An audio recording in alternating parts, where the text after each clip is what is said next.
Things are happening to us, around us, we're doing things, and most of what's happening is not in our control, even the things we are doing. This is where I find observation to be an integral piece to diagnosing the problem and gaining control over what's happening in our lives.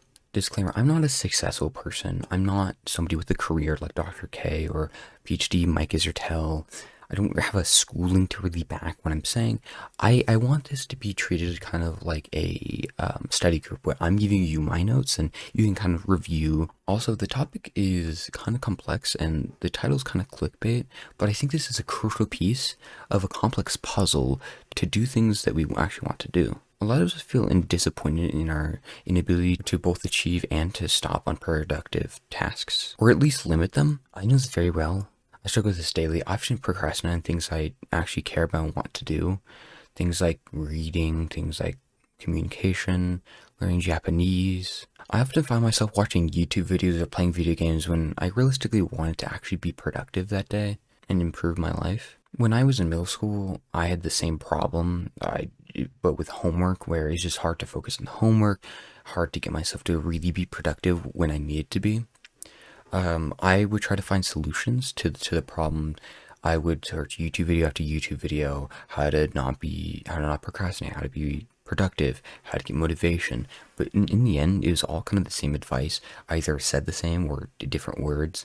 But no matter the way you spun it, it was all ineffective. Starting high school, I had the same problem as well, with trying to look for a solution and no luck. But in the summer of 2020, I found a YouTube channel by the name of Healthy Gamer with the host Dr. Al Kanoja. After getting deeply invested into his content, this is where I learned the quote he uses all the time: good diagnosis precedes good treatment. With this and other things I learned from the channel, I finally learned why my previous searches were fruitless endeavors. People uploading these videos didn't understand what was wrong with me. They couldn't provide me the adequate solution like I wanted. The reason why that story is important is because you have a lot of shit going on and no clue how to change it. Now we change things. We first need to diagnose the problem and understand the system as a whole. This is where observation comes in, but not only observation, but understanding. This is where a comment my uncle made to me really stands out. Is he said that if I want to become a therapist, what I need to do is I need to understand the brain, kind of like a mechanic understands an engine, where I understand the pieces and how they work, and then also where, like, what happens if they break or something just is messed up in that system. The thing is, everyone can use this to help themselves.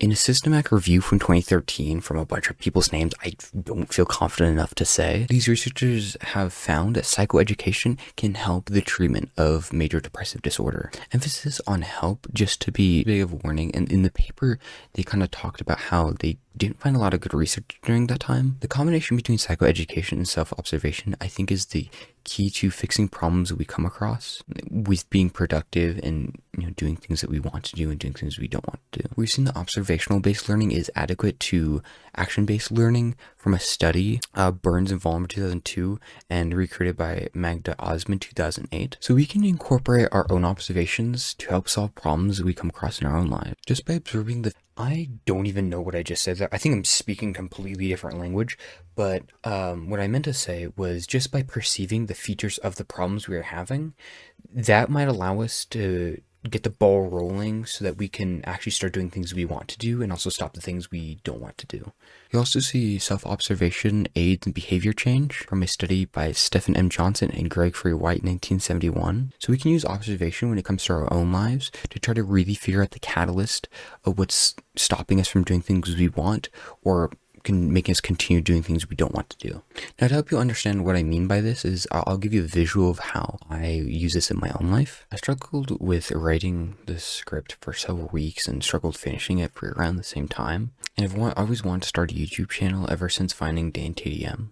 So me doing this is actually years in the making. But if I actually want to do things like write a script and upload a video, I need to understand why I've been unsuccessful in the past. Also, why am I not really able to push forward now? Wild concept, figure out the problem and solve it. Okay, so when I started writing, it was slow.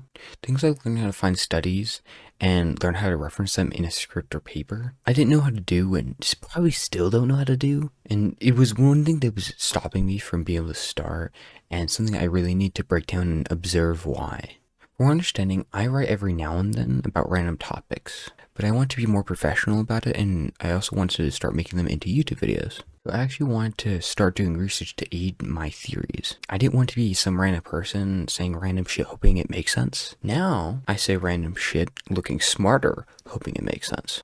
But I knew from trying to do research before that trying to find papers or studies that pertain to my topic was difficult. So I'm in the position of I know what I want, but from my perspective, I don't think I can get there. So that delayed my action until I did research on how to do research, aka just watch YouTube videos on how to do it. Now I know how to do research studies and read through the abstracts to see if they pertain to the topic I'm talking about and whether or not they're useful to me or not. But I'm still not moving even after learning that, so I have to figure out what the problem is. Oftentimes, to try to figure out what was happening, I would go sit on my bed and not really have anything going on, no music, no nothing, and I would just try to think about what's happening. Sometimes I write it down on paper. So when I really explored it, I realized several things. One was my confidence. I don't really feel capable of knowing what I'm doing. Another was going to this level of action for writing was new to me. I think we forget, or at least I do, where if you're used to doing things, maybe not habit level, but you're just used to doing things, you're comfortable with them. So when you try to implement new things, it's harder at the beginning. You can understand this with the two-system mind popularized by Daniel Kahneman. It's about system 1 being more automatic and system 2 being more manual. So when trying to implement or try new things, system 2 is in control or at least more involved. We know this effort is more uncomfortable. The body is trying to preserve energy and system 2 uses more energy than system 1. Third thing is I want to play video games and chat with my friends, and I tend to lose track of time. So to boil all that down, for me to start writing this script, I have to understand that I have a want, and that was to be more professional, and I don't have the abilities just yet. So I learned. Next step was actually doing it, and I struggled with that. Confidence, new action, and other distractions causing me to not really be able to go forward and do it. Now that I know that, I have some solutions. Now for confidence, I need to understand that I will fail, but to get better, I need to do the action to get better. For new action, I just need to understand the uncomfortable nature of doing new things and the discomfort from that, and be aware of that and accept it and not try to push it away. Finally, for being distracted, what I need to try doing is to be more productive before I do any of the tasks that will take up my time and distract me. Now I'm aware of at least some of the whys of why I'm not doing things I want to do. Now I can try implementing action or other things to try to get the ball rolling. And if you're still kind of like struggling to find where to start or still kind of the whole idea, it's kind of about sitting down and asking yourself the really simple question of why am I doing this or why am I not doing this? This is a skill, so the better you get at it, the more subtle things you'll be able to notice and pick up on. This goes back to psychoeducation. Sometimes you don't know what's at play. So sometimes like some people might have ADHD or other problems that could be causing things that psychoeducation can teach you to be able to understand. And with that knowledge, you might be able to learn to deal with it. And sometimes you know what the problem is, but you don't really know how to solve it, and this is where sometimes psychoeducation can also help you solve that problem as well. Understand this isn't an instant solution, it takes time, and even if you understand why you're not doing some things, this doesn't mean that you're going to get up and instantly do them. I could be a bit slower because maybe I haven't refined it really well, or maybe I'm doing something wrong, but the power of observation allows me to really look at what I'm doing and seeing if what I'm doing is wrong or if I just need to put more effort in. So just to say this again, I'm not somebody with any background, I'm just somebody who wants to improve my life, and I think sharing this can help other people. Thank you for watching. This video was a disaster. The writing process took a long time. The recording was scuffed. Honestly, probably still is scuffed right now. The editing process was also pretty scuffed. I got honestly pretty lazy. I didn't want to add things in, and hopefully next time I'll do better. A lot of it was a disaster, but I had a lot of fun, and honestly I want to kind of come back to this and do it again because it was a really fun experience. And you know, I don't care if it goes anywhere, I don't care if it gets whatever many views. This is a lot of fun, and I want to improve. I want to see, you know, where I can take myself, and I think that would be a very fun experience.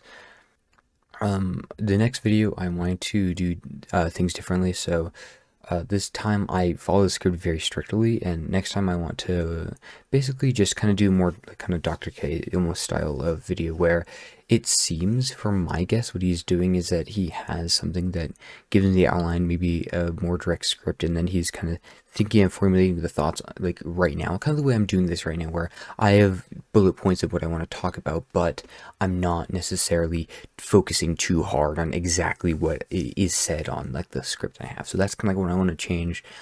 Things like also improving my editing. I want to actually maybe put in like little animations with the editing. Things like DaVinci Resolve can do things like that. So I want to try implementing that and just do better, things like that.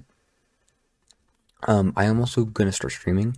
Um, I'm going to be streaming a lot of me reacting to content, but a lot of it's going to be trying to figure out what makes streamers entertaining, what makes YouTubers entertaining. I want to watch Dr. K, Dr. Mike. I want to watch a lot of these different people.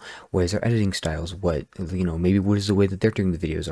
Does it seem like they're reading a full script, or does it seem like they're, just kind of do the bullet point method, kind of like what I was talking about, where they have an idea what they're talking about. They want to have these guidelines, editing out the parts that they don't really like a part of it, and then really having that there. That's kind of like what I'm thinking about doing. But honestly, seems like a lot of fun. For all of it, I think the streaming process is going to be a lot of fun. I hope to learn a lot from this process. I hope to become a more engaging and even entertaining person, not just for content creating, things like streaming, or things for like YouTube video making. I want to become more entertaining as maybe a person for like my friends, or just like in person. I want to become more entertaining. So this is going to be a fun process I hope to learn from. And thank you again